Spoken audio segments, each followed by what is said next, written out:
Kidal est une ville isolée, immense et extrêmement difficile à tenir militairement sur la durée.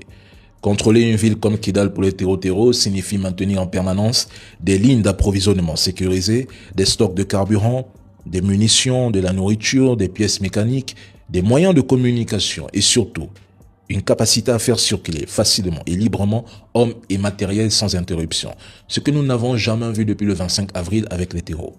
Les lignes de ravitaillement autour de Kidal passent par des zones vulnérables et très exposées. Que ce soit vers Gao, Tessalit ou les axes menant vers la frontière algérienne, aucun corridor n'est totalement sécurisé pour les groupes terreaux. Ils sont lourdement frappés par l'aviation malienne.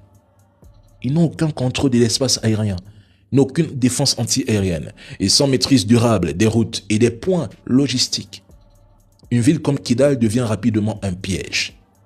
Tenir Kidal pendant plusieurs semaines ou plusieurs mois est quasiment impossible dans la configuration actuelle, sous Assimi je précise. Et je l'ai dit dès l'attaque du 25 et je maintiens cette position. Ils sont totalement vaincus à Kidal. Beaucoup ont annoncé trop vite que Kidal ne sera plus jamais reprise.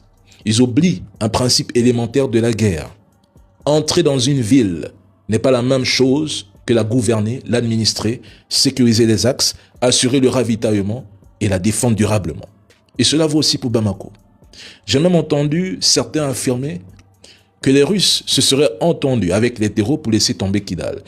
J'en déduis que si les terreaux prenaient le pouvoir, beaucoup de ceux qui prétendent soutenir la transition abandonneraient immédiatement leur position pour se rallier aux terreaux et aux opposants corrompus ou vendus.